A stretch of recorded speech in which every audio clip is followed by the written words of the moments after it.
Olha, hoje a gente vai fundo em um dos casos mais, assim, importantes e também polêmicos do Sigmund Freud. Mas sabe, não é uma história de detetives sobre um crime, não. É uma investigação sobre os segredos da mente humana. Estamos falando do famoso caso de uma jovem que a história conhece como Dora. E tudo começa com uma pergunta que, na época, deixava os médicos de cabelo em pé. O que acontece quando o grupo mostra um sintoma, mas não tem absolutamente nenhuma causa física para ele? Sabe, essa pergunta é o ponto de partida de tudo. Então, vamos viajar no tempo. Pensa aí, Viena, outono de 1900. A psicologia como a gente conhece hoje ainda estava, nossa, engatinhando. E é bem nesse cenário que um médico, um tal de Sigmund Freud, encontra uma paciente.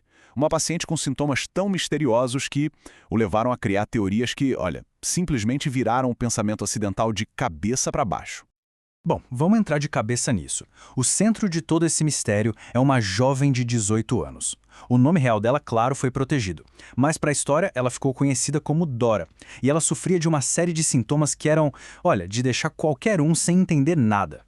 A lista de sintomas dela é impressionante. Pensa só, uma tosse nervosa que não parava, de repente perdia a voz, sentia falta de ar, fora depressão e uma apatia, um desinteresse total pela vida.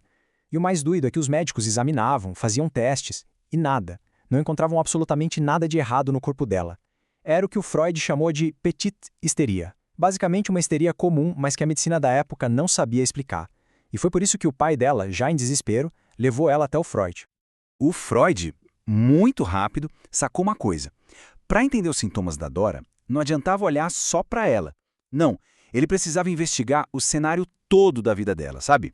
E mais especificamente, as relações bem complicadas e tensas dentro da família. Para começar, vamos falar da própria Dora. E isso é muito importante. Ela não era uma vítima passiva nessa história, de jeito nenhum. O Freud mesmo descreve ela como alguém de juízo muito independente. Ela era inteligente, muito perspicaz e não tinha medo nenhum de bater de frente com as figuras de autoridade, inclusive com o próprio Freud. Aí a gente tem o pai, um industrial rico, poderoso, mas que também tinha seus próprios problemas de saúde. Ele até já tinha se consultado com o Freud antes. Mas o ponto central aqui, o X da questão, era a relação dele, uma relação muito próxima com uma amiga da família, a senhora K.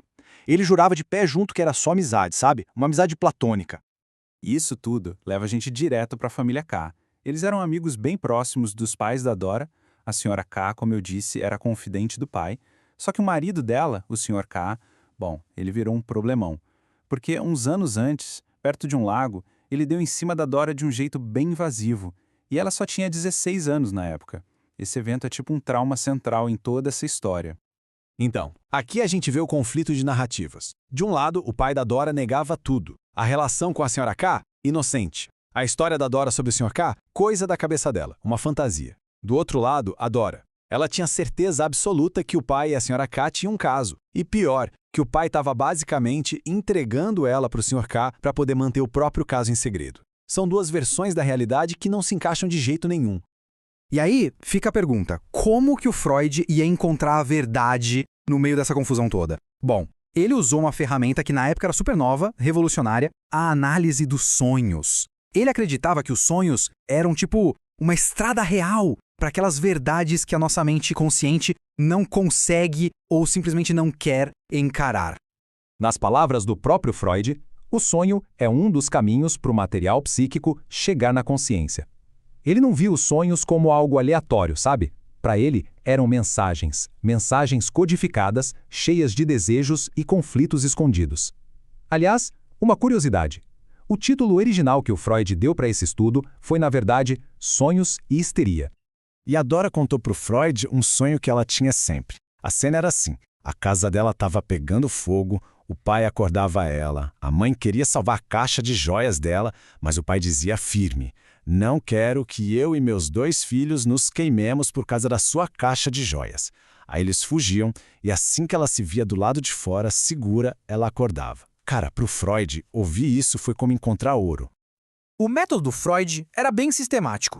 Primeiro, ele ouvia a história do sonho. Depois, ele pedia as associações livres da paciente. E foi aí que a Dora associou o fogo com o perigo sexual que ela sentia vindo do Sr. K. E por último, o simbolismo. Freud interpretou a caixa de joias, que em alemão é Schmuckkästchen, como um símbolo bem comum para o órgão genital feminino que a Dora sentia que estava em perigo, ameaçado por aquele homem, e com o pai sendo cúmplice disso tudo. Então, com a análise desse sonho na mão, o Freud começou a ligar os pontos. O drama familiar da Dora, os pensamentos que ela escondia e os sintomas físicos dela. Para fazer essa conexão, ele usou alguns conceitos da psicologia que eram, para a época, uma verdadeira revolução.